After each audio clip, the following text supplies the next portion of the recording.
If you're trying to make any kind of meaningful, effective change in your life, you've come to the right place. Good day, ladies and gentlemen. I'm Loree Bischoff. Welcome back to We're Talking Shift. Well, yes, it's that time of year again. And I think that we could all use a little extra juice to help us stay on track, kind of stay motivated, and most importantly, stay in control of ourselves.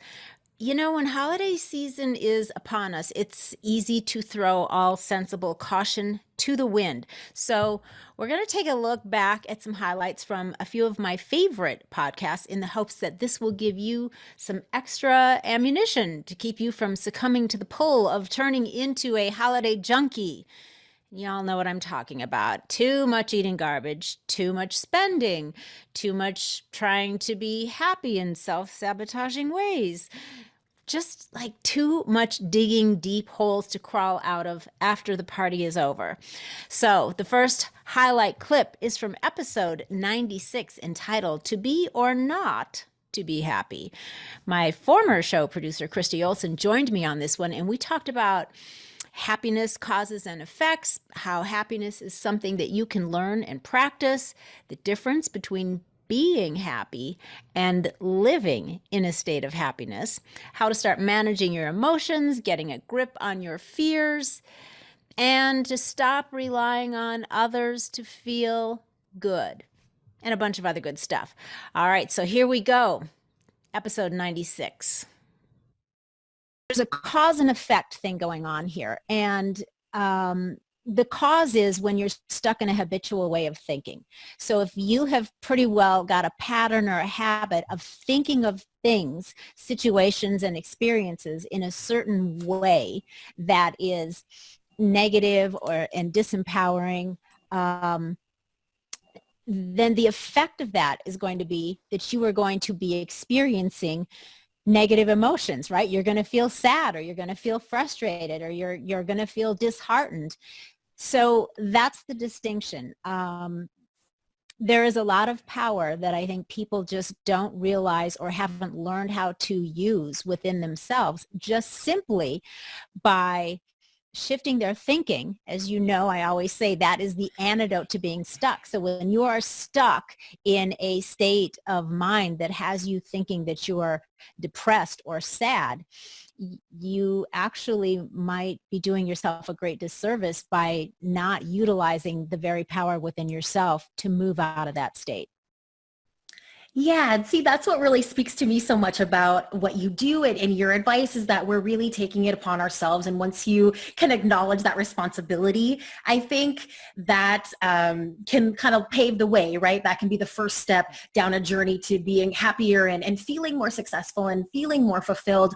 As I get older, I'm starting to realize that those things are all up here, right? Like they're not in your bank account. They're not on your IMDb page. Like it's up here. Right. No, that's a good way to look at it. They really are, because, you know, here's what I like to look at it this way. Happiness it's not an experience. Happiness is a state of being, like depression. Happiness is a state of being. Happy is a feeling, like sad. I'm happy, I'm sad, I'm mad, I'm angry, I'm frustrated, I'm stressed, I'm elated, I'm overjoyed, or I'm miserable. Those are all feelings, right? And feelings come and go. But a state has weight. A state is where you live. But an experience, like a feeling, that you feel that, but I don't live there. So you can still live in a state of happiness all the time, but within that state, you will still, as a human being, experience the ebb and flow of different feelings. Does that make sense? It does. And I'm really happy to hear you say that, because I'm not a very patient person. So I get frustrated really easily just throughout my day. You know, I try to keep a routine and I have all these things I'm taking my vitamins and I'm eating right and I'm doing all the things. And I just easily get annoyed, and I start to think, if I get annoyed about something in the morning, I'm like, does this ruin my whole day? Well, I finally realized it doesn't have to. And I heard somewhere that emotions only last for like 6 seconds, but it's what you attach to it and all that kind of causes a problem for you throughout the rest of your day. And that's just something that I'm always kind of struggling with a little bit. It's like, oh, I spilled my tea this morning. Well, that does not make this a bad day. Like, it's okay. Right. Yeah. All you did was spill the tea. Right. So you can either attach a whole bunch of, negative feelings to that. Like, oh my God, I'm such a slob, or, oh my God, I've made a bigger mess for myself. I don't have time for this. This is stressful. I've ruined my carpet, whatever. You can attach all this stuff that is going to make you feel bad about it, because those are thoughts that you're generating, right, that you're applying to the situation. Or you can take away all of the feeling, because there doesn't have to be any feeling involved with spilling your tea. You can just look at it as, this is what happened. I spilled the tea. What do I need to do? Clean it up. Forget about it. Move on. So it's when you sit and attach all the negative things to it, then you start generating the emotion. And then if you're somebody that has a tendency to dwell on things, and you start living, dwelling means you're living somewhere. That's what dwelling is. So if you're living in that state of mind, then you're generating the emotions that are associated with that. And so as long as you're going to live and dwell in that state of mind all day, then you're going to generate those kind of feelings and emotions all day.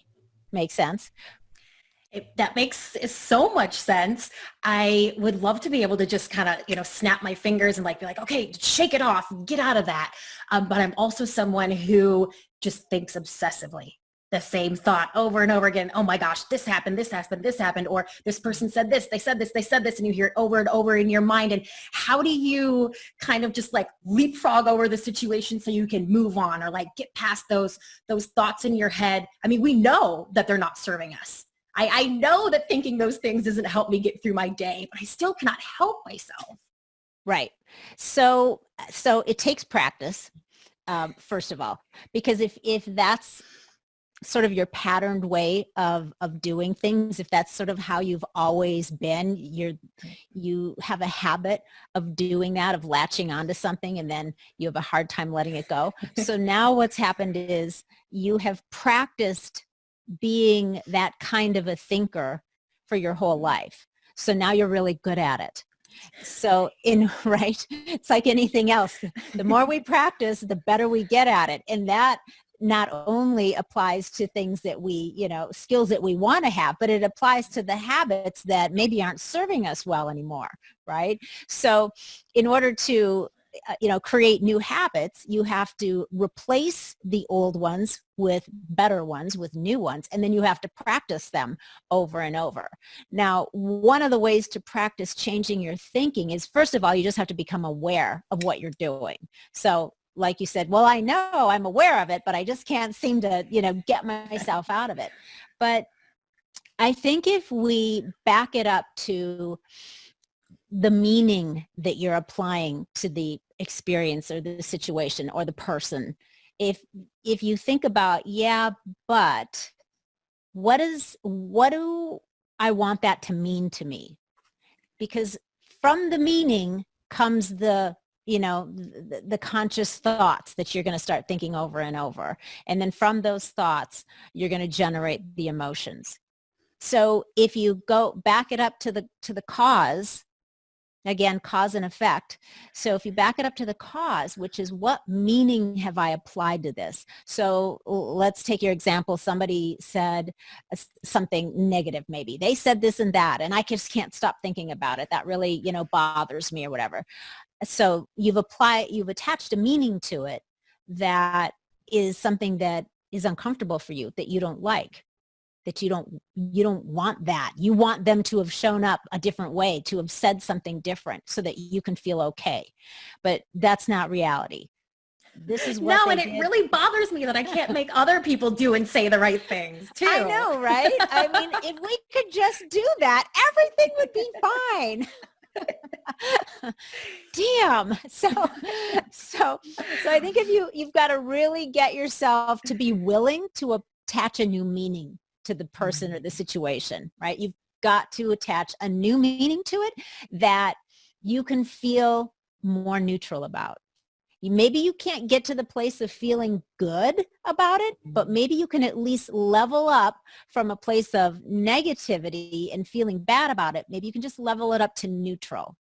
And that way, it will be easier for your mind to stop gripping it so much.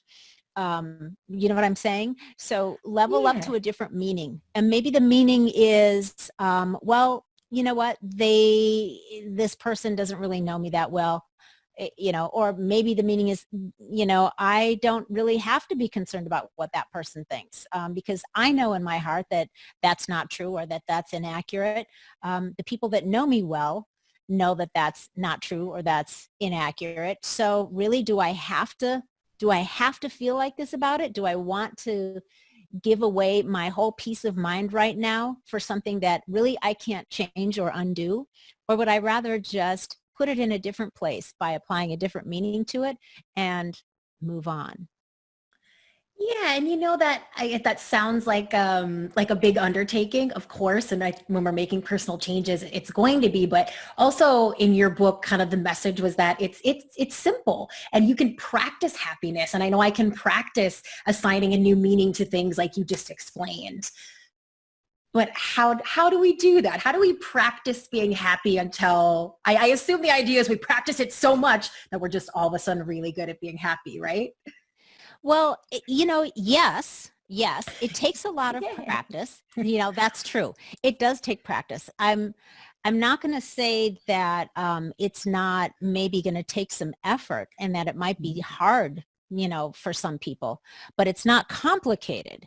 It is simple, but simple doesn't necessarily mean it won't be a little bit hard. It's going to take, it's like if you've never, picked up a weight in your life and now you're going to go into the gym and you're going to start lifting weights. It's going to be hard and your muscles are going to be sore and it may be so foreign to you and uncomfortable that you might not want to go back and keep doing it.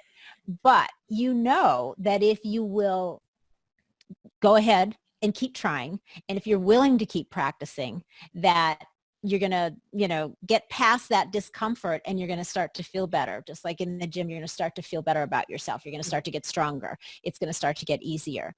So you have to be willing to, go the distance with it.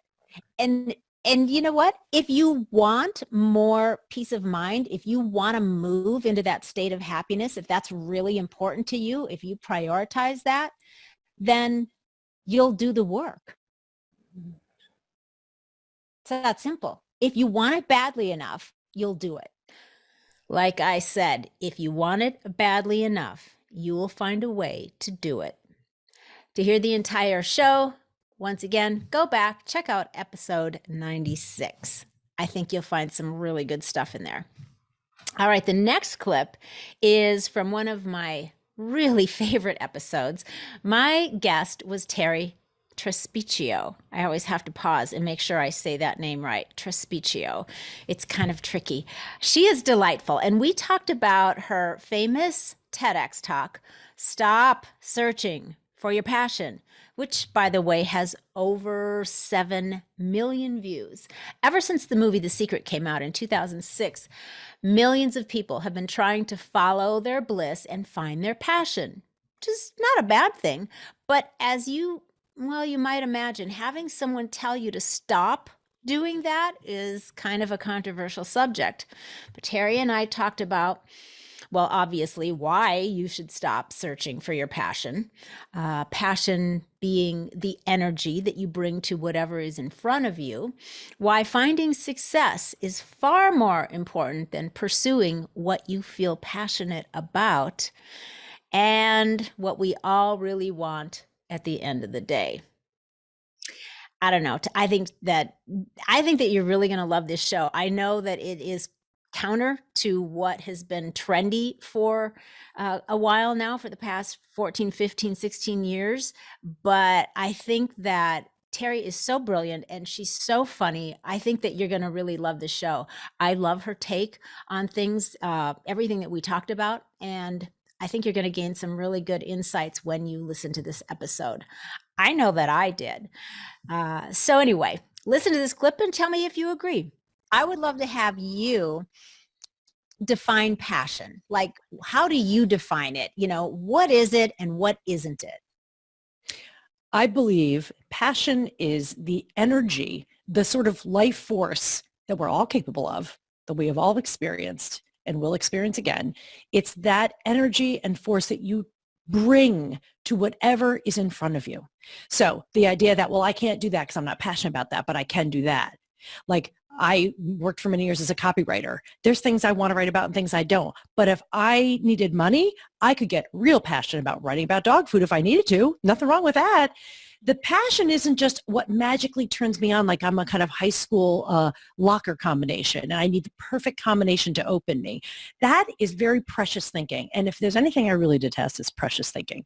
I believe that we're all capable of passion because it's something that we have as humans and that we can tap it and use it as we will. It is not a major that you pick.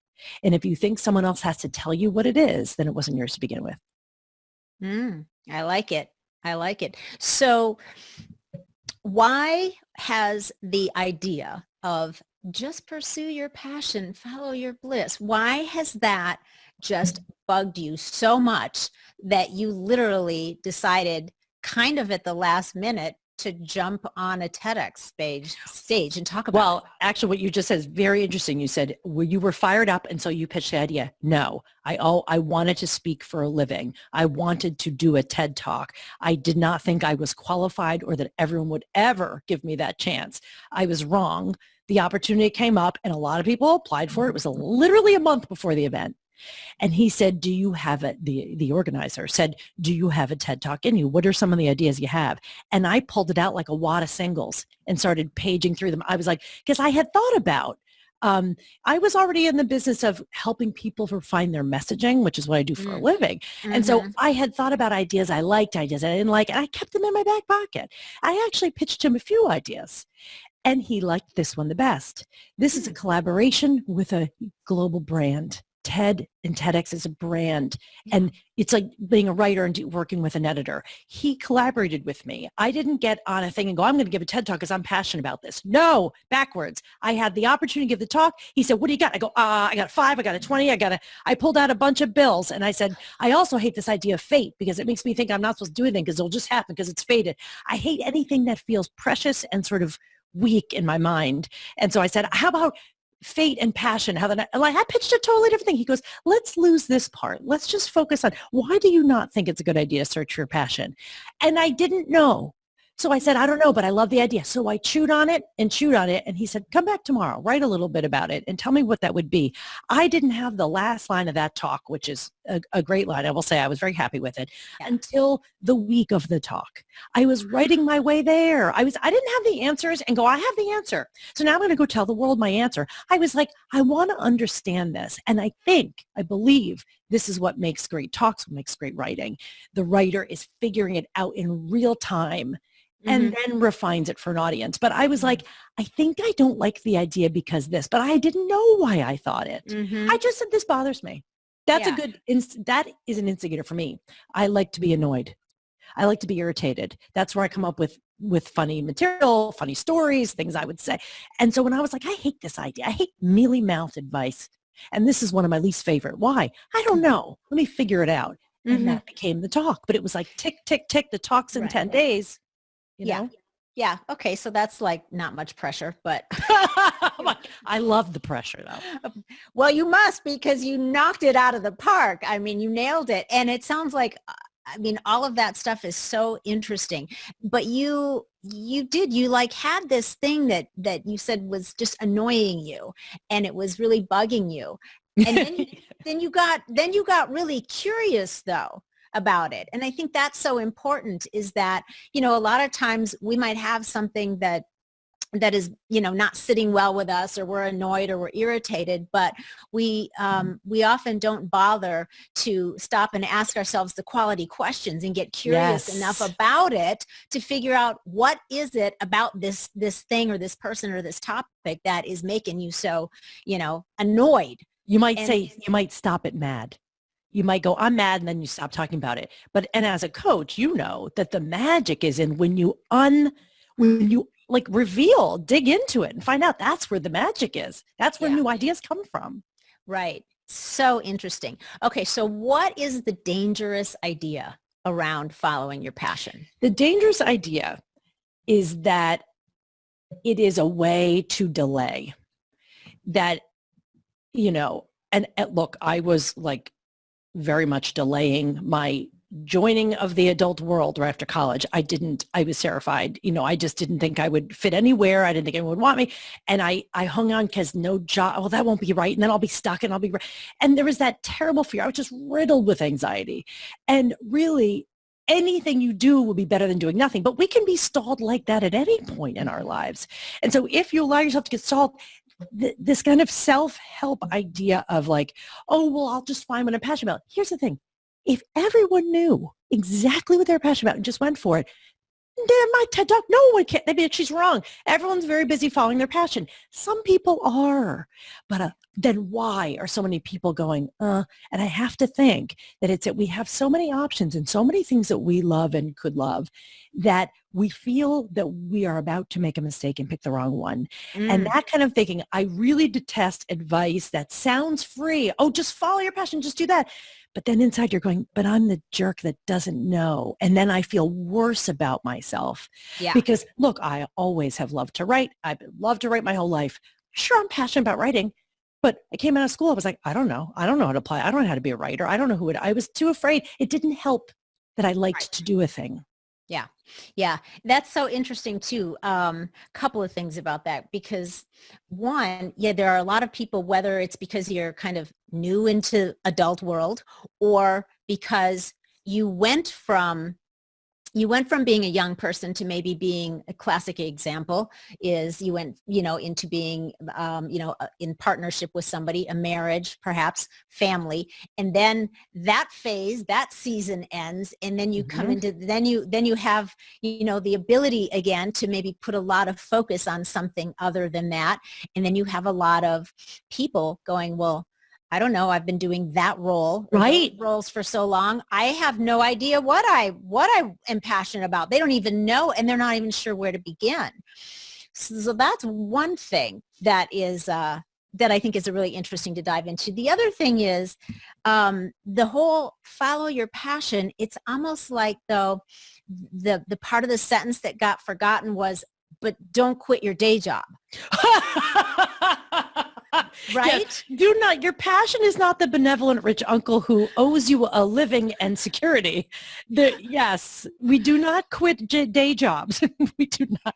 And you're not failing because you didn't move to Bali and become a yoga instructor. You can absolutely, there's a follow-up talk that I give to because the TED Talk was already up there. You don't need to give it again. And I've given it to accountants, people who work in energy utility companies. It doesn't matter. A lot of people have jobs have this weird guilt as if they shouldn't have had a job or they're supposed to do something else. Actually, I meant to add this. I had a very rare opportunity to be interviewed by Seth Godin on his Facebook Live. Okay, please, blew my mind. And He was wonderful. He really is he's as magical as you think, right? But he said, I want to have you on because of the talk. Because of the TED Talk. And I said, okay. And he goes, I want to talk about hiding. And I was like, wait. Are you sure you're asking the right person? And he said, no, I think the search for passion is another way to hide. He said, because if you think that you need more information or you need better credentials or you're not ready or someone else is better at it, or you need to I got to figure out what my passion and purpose is. Those things get mixed up a lot. And they'll say, oh, I need to figure that out. He said, it's a way of hiding. And if you continue to hide, he said, you will not be able to do the generous work you want to do. So if you're using, I got to figure out the passion thing first as a break to pump the brakes, then, oh my God, well, we don't have that much time. Right? Yeah. What are we doing? Yeah. And there is no shame in having a job that pays you money. Right. Yeah. I mean, you can, because really it's all how you frame it up. I think. I mean, I'll take myself for an example. When I was younger, I was really passionate about being independent. I wanted to move out when I was 17 years old. Oh, So, I was waitressing and I was, I was answering phones and I was doing like 3 or 4 different jobs. I was working in a clothing store. I would go from job to job to job. Were any of those jobs like my ultimate passion in life? Was schlepping drinks passion for me? No, but I'll tell you what was living independently and making and money. you did. Right? Yeah. And you were able to do it. And I was able to do it. That's the win. Exactly. So I think, yeah, the thing about sometimes your passion and you said like your purpose, they're not always the same thing as just being responsible and earning a living and taking care of yourself. Right. Plus, were you going to do that forever? No, you knew you weren't going to do that forever. You could change. You probably were like, okay, I'm going to do this for a while and then I'll do something else. This idea. And, it's a really good question, Loree, when you say like, where does that come from? Is it this idea, this kind of like, is it elitist? I mean, I don't even know. I'm not even sure, but this idea that your whole life should be this perfectly curated and cared for experience, that everything's supposed to push you toward this one thing. I don't know if it's movies. Most people, humans, people who walk upright in the history of even before recorded history, mostly it was, will I eat and will I live? And is there any way I can reproduce and not die? That's basically what most of humankind was ever concerned. Shelter, food. And now we have the luxury of being lost in, oh, what will I do? And, oh, God, what if I do the wrong thing? And there's this whole malaise about it. Right. It kind of drives me crazy. Yeah. But you know what? You said it, though, we have the luxury now, because for most people, at least living in this country, most people, their basic survival needs are being met. Not everybody, of course, not to minimize the people that are still needing some help, but generally speaking, your survival needs are being met. And then you do have the luxury of thinking about, self-realization and being woke in a higher consciousness and all of that, those wonderful things that we all strive to become and to evolve into as human beings. But I think, it seems like there's been, for some, a little bit of the missing piece in the middle of, but that doesn't mean you should be expecting to avoid tough circumstances and avoid challenges and avoid having to go out and roll up your sleeves and do some things that maybe you don't want to do, because those are also the things that help you evolve as a human being and help you raise your consciousness and help you learn and grow and be able to be empathetic and have compassion for other people. We all have to experience and go through some of those things in order to relate to our fellow human beings that are maybe struggling. Yeah, I really think that there is something to that mismatch where somewhere along the line we thought, like people who, and I mean, this is like such a small sector of the people in the world globally, but I have to quit this job because I'm not really passionate about it. It's like the world actually doesn't care about whether you're passionate about it. The world has its needs, and it wants those needs met.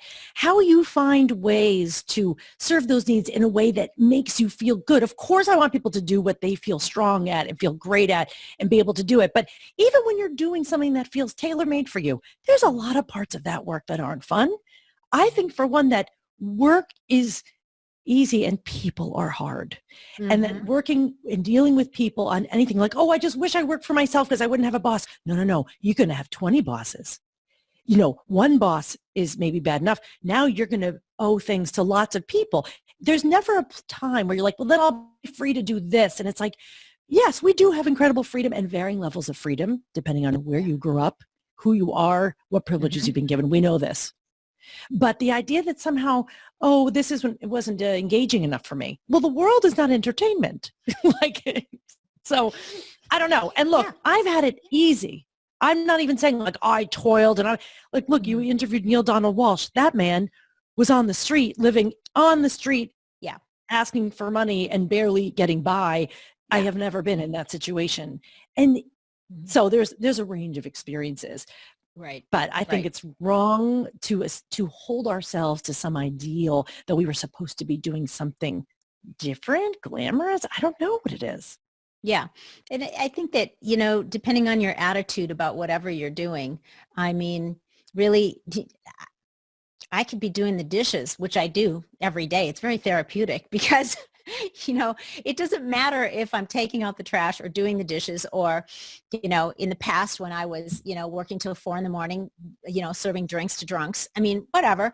I was just kind of in the moment and relishing the opportunity of whatever it was I was doing. So, because I always knew that if that wasn't necessarily the passion, but there was another purpose behind it that was just There's as something meaningful. else. I think that you landed on it. I mean, believe that we don't necessarily want to follow our passion. That's language that's been kind of given to us that I don't even know where it came from. It's kind of, well, I guess it's Joseph Campbell kind of stuff, like follow your bliss. But what we really want at the end of the day is a life that matters. We want to know that our work counts. We want to be recognized. We want to feel connected. We want to know that we created something of value and meaning and that we matter to someone else. At the end of the day, that's it. If I paid you a 6-figure salary to make something every day by hand, and at the end of the day, I gave you a check and then slammed it with a hammer and ripped it up and burned it, I don't care how much money you're making. You're going to feel like, why did I do that? Every day you destroy what I make, but I'm paying you, so be quiet. Well, we know that money isn't everything. We want to know that something we made matters. Yeah. You know how many ways there are to do that? It doesn't mean you have to quit and write screenplays. It can mean that you do lots of things, lots of ways to create things. That's why I really strongly believe, Brene Brown always said that there's no such thing as creative and non-creative people. There's people who use their creativity and people who don't. And your ability to tap that part of you that does think creatively. People, I don't have a creative job. There isn't a job that isn't creative because you have to use your brain to solve problems and to see your work in a new way. So interesting, right? God, she is good. I just love her.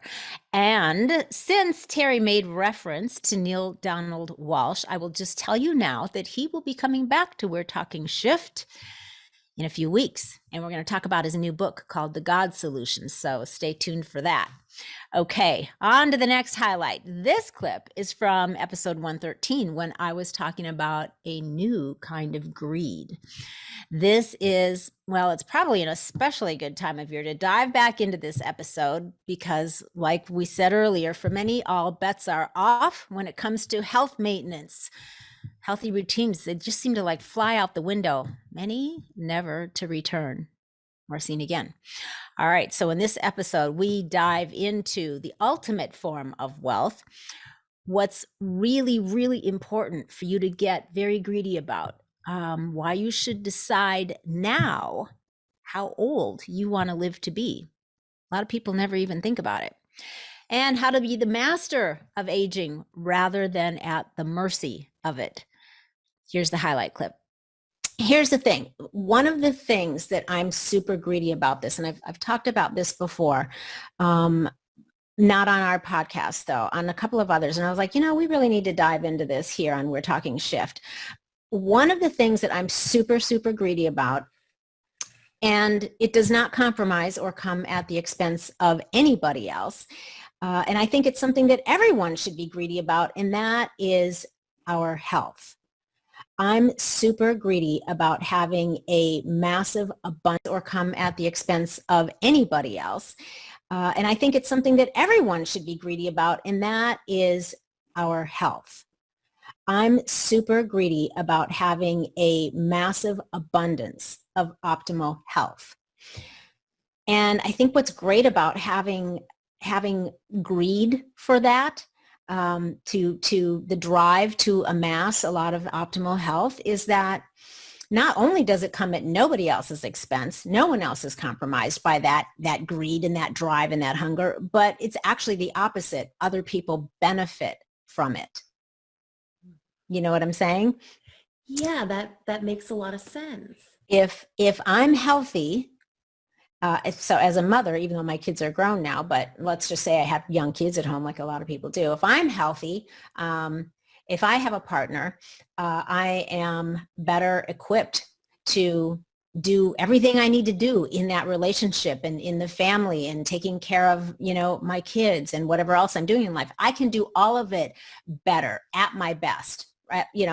If the standards are really high and I'm super greedy about maintaining those standards for my health, then I'm going to be showing up as the best version of myself for the people around me, for the people I care about, for my coworkers, if I have coworkers, right?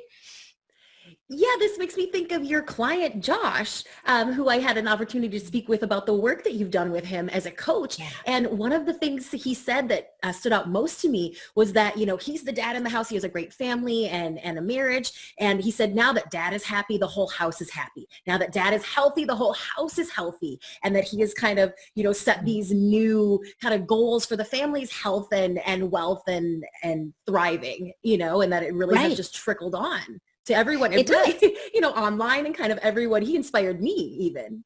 Yeah, exactly. Yeah, Josh is great and he's done amazing work. And that's such a great example. It has been a domino effect with the entire family. So again, if you are willing to consider being super greedy about your own health and maintaining high standards for it, for keeping or trying to up level your health in any way you can, everybody benefits from it. You can show up at your best. You can be your strongest, most energetic, most vibrant, person for the people around you. And you are not also becoming something like a burden on the system. I mean, our healthcare system is, do we need to go on about that? I mean, it's a disaster and there's a lot of pressure on it, obviously more than usual this past year, but the more healthy people there are, the less pressure there is on our healthcare system as well.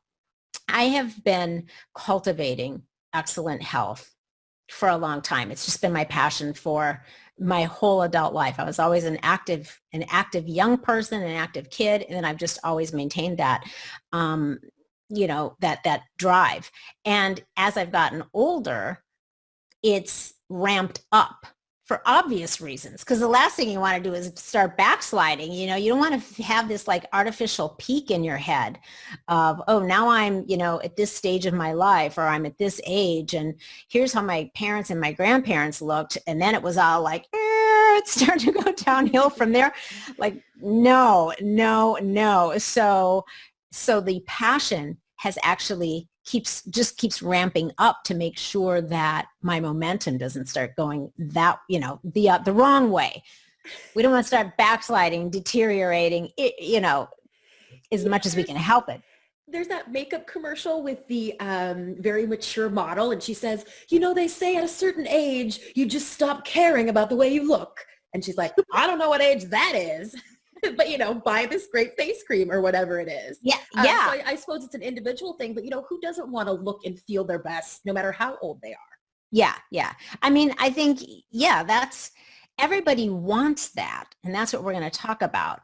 But are they greedy enough to really put a lot of focus and effort around it? That's where, wanting something, it's easy to want stuff. And everybody can want things, right? But I think, like for me, two main driving reasons. I want to feel good in my body, don't we all? But I want to feel good in it until I die. I don't want to just feel good in it, for the first half and then just, drag it along. I want to feel really good in it until I die. So that's a big motivating factor right there. And then I really want to be in control of my aging process. I want to be managing that. I want to be in control of it so that I can prevent, illness and disease. If we are doing our utmost to manage the whole process, then we give ourselves a much better chance of not succumbing to illness and disease. So those are the driving motivations. And I invite people to think about, I mean, why do you want to be healthy? So there you have it. I encourage you to circle back to each of these episodes and listen to the entire show. I think you'll feel much better about managing yourself through the holiday season and getting into the right mindset as this year comes to a close and you begin to envision how you want to show up for the next one. Yes, envision how you want to show up for the next one. Don't let that get by you. Think about it now. All right, my friends, that is a wrap. I will be taking the rest of the month off, I think. I may change my mind. I'm not sure yet. So just in case I do, I will wish you all a fabulous holiday season now, and I look forward to talking more shift with you come January.